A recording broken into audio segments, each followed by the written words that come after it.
How are you? I'm very well. You're looking very handsome this evening. Thank you. Okay. Now, look, before we get onto the presidential stuff, are you fully aware that it's National Prune Week here and we're all very excited? I'm kicking myself that I'm stuck here. Yeah.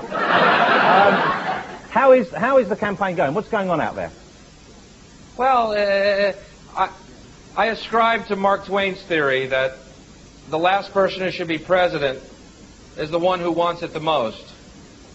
The one who should be picked is the one who should be dragged kicking and screaming into the White House. So you're not a fan of any of the guys? Which is not the case with these. Well, what about the New Hampshire primaries? Because we know they take place tomorrow, and I'm told that these are very, very significant indeed. Why are they so significant, and what do you think will happen? I have no idea. They're not significant to me, and is that because you live in Los Angeles? For me. Yeah, they're not at all. They're not. This is working very well, hasn't it, Bill? What about Bush's main rival then? Because Bush presumably is going to have to face a Democratic challenge, someone they're looking forward to hopefully will take power from him. Who will be that guy, do you think? Well, it looks like Paul Zongas, who is a Greek from Massachusetts, shorter than Dukakis, and who is terminally ill. He looks pretty electable. That's a fine choice. What's happened to Clinton? Because the papers I was reading over the weekend suggest that he's perhaps making a bit of a comeback. Well, not with all these women making allegations about him. Yeah. Didn't he clear that up? I mean, he didn't say yes, but he didn't say no. I thought maybe he'd put that behind him.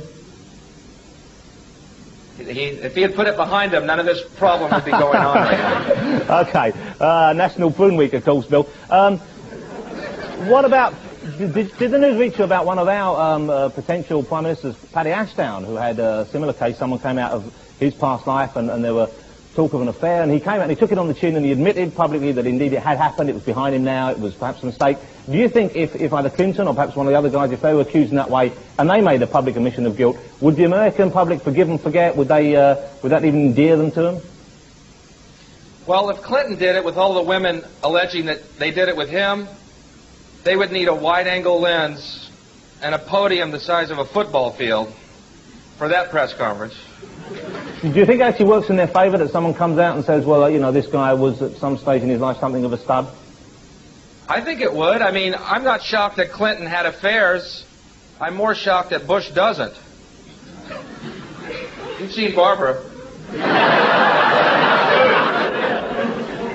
National Prune Week. Once again, we're back to that, aren't we? What about the mood of American people in general towards the election? What do you think the feeling is? Is it exciting? Is there a fever pitch of excitement about the upcoming elections?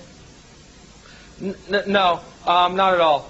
You know, no one shows up for these elections, and Bush will probably be reelected because American people don't want to change, and that's what Bush is offering. No change. What are the issues then? What are the big issues that are being picked up in the U.S. press? Well, Clinton and women, you know. When you talk about a deficit of trillions of dollars, most people's eyes glass over. They can't relate to that. Mistresses, we all perk up. What about you personally? Let me ask you, be very specific here. What are your feelings on the U.S. electoral system? What do you think of the way it works and functions? Well, I hope to overthrow the American government and replace it with a freely elected democracy. Yeah. I think that'd be best. Just a pipe dream, I imagine, though, Bill. Excuse me? You have been excused. One final thing, you're coming over. I saw your one-man show. It was a while ago on Channel 4. Very funny stuff. Are you going to be performing live here at all? I'll be over there in March and April. Does Prune Week continue that far? No, you've missed the boat on Prune Week, I'm afraid. But we'll try and think of something equally exciting and relevant for you. Thanks for spending your time. Have it rainy and cold. Yeah, that's what it's like in LA at the moment. Yeah. Yeah, you're...